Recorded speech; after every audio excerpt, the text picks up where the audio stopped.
Good evening বন্ধুরা। তো দেখতেই পাচ্ছ আমরা এখন দোকানে রয়েছি, এসে গেছি অনেকক্ষণ আগেই। তো ওদের জন্য মানে আমি বাইরে গেছিলাম, তো কিছু জিনিস দেখলাম, ইচ্ছা করলো নেওয়ার জন্য। তো ও তো আমার জন্য সবসময় নিয়ে আসে কিছু না কিছু, দোকান থেকে বাড়ি ফেরার সময় বা যখন যা দেখে আমার জন্য ভালো লাগে ও নিয়ে নেয়। তো আমার যখন ইচ্ছা হলো ওর জন্য ওকে দিই। চোখ বন্ধ করো।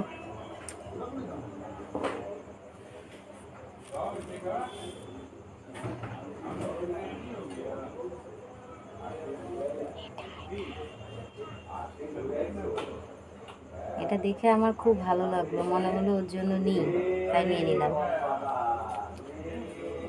চোখ খুলবে না, কাটা আছে।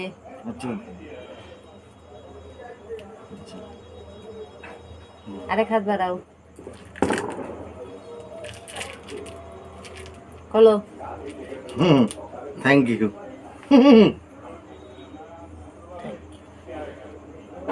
তো ফুলটা দেখে আমার খুব ভালো লাগছিল, কুড়ি কুড়ি দেখতে, মানে পুরোটা ফোটেনি, খুব সুন্দর ফুলটা দেখতে।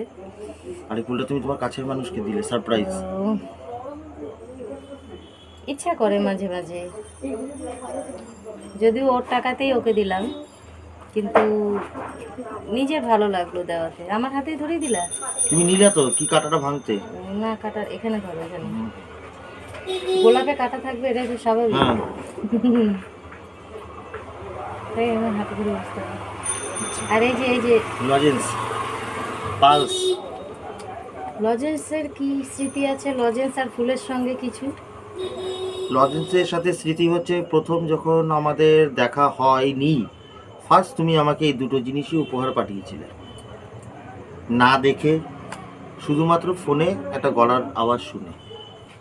এবং লজেন্সের সাথে তখনকার ফুলটা মনে হয় বেলি ফুল ছিল, আমার নিজের লাগানো গাছের ফুল। তারপরে প্রত্যেক দিন যখন আমাদের বহুভাগে দেখা হতো রোজ, তুমি আমার জন্য রোজ ঠিক এই লজেন্সটাই নিয়ে আসতে। তো প্যাকেটটা মনে হয় একটু অন্যরকম ছিল, কিন্তু কাঁচা আম ছিল। এবার সেটাই পরবর্তীকালে পালস এসে দাঁড়িয়েছে, কাঁচা আমও পাওয়া যায়, তো আমরা অন্যরকম করে দিয়েছি। সুতরাং লজেন্সের সাথে প্রত্যেক দিনের স্মৃতি একটা খুব সুন্দর মিষ্টি মেশানো। আর ফুলটা একদম প্রথম দিন আমি দেখেছিলাম, খুব সুন্দর স্মেলিং দেওয়া একটা ফুল দিয়েছিলে, অনেকগুলো। তো এই সেম জিনিসটাই, মানে ফুল এক নয়, লজেন্সও এক নয়, সময়ের সাথে সাথে পাল্টেছে, থিমটা তো এক। তো এটার সাথে তুমি কি বুঝলে? যে তুমি এখনো আমাকে সেই আগের পুরানো স্মৃতিগুলো এক তো মনে করালে, আর দুই হচ্ছে যে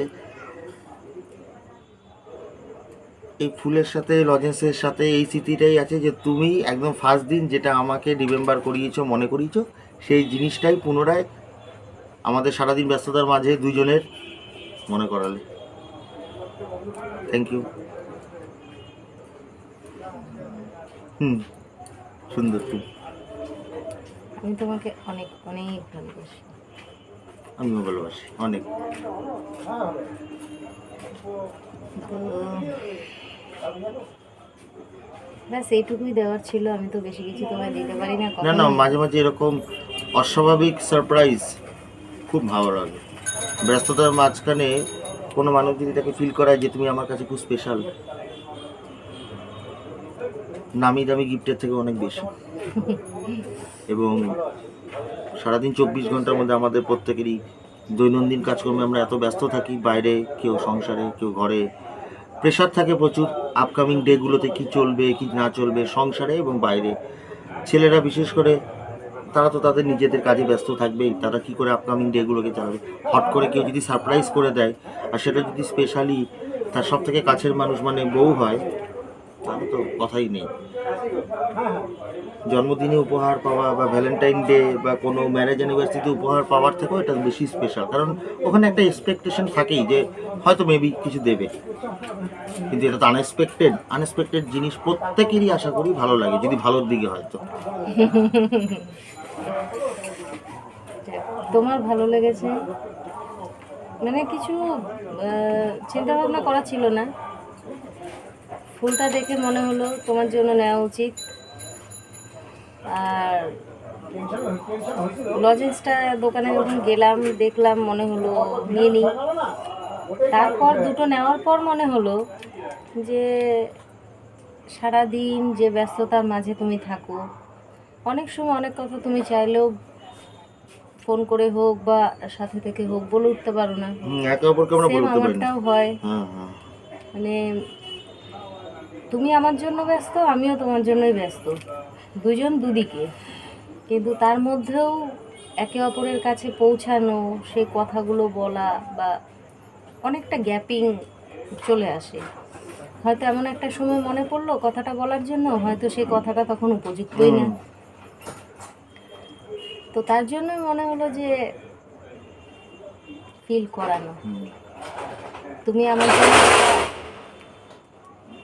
সবাই দোকান বন্ধ করছে, শাটারের আওয়াজ, তুমি আমার জন্য যেটা করছো আমি সেটা অনুভব করতে পারি। তো এটাই বোঝানো আর কি। Thank you.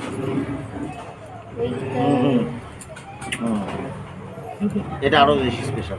ওরে বাবা রে, এখান দিয়ে এত গাড়ি যায়, এত গাড়ি যায়, মানে ভীষণ আওয়াজ, আমার তো মাথা খারাপ হয়ে যায়, এত গাড়ি যায়। তো এই ছিল, বেশি কিছু না। হ্যাঁ কি, এবার যাবো বাড়িতে গোছগাছ করে। সবাই দোকান বন্ধ করে দিচ্ছে, আমরাও করবো। চলো। আজকে কে জিতেছে ক্রিকেটে? ইন্ডিয়া। ইন্ডিয়া জিতেছে, হেভি ব্যাপার।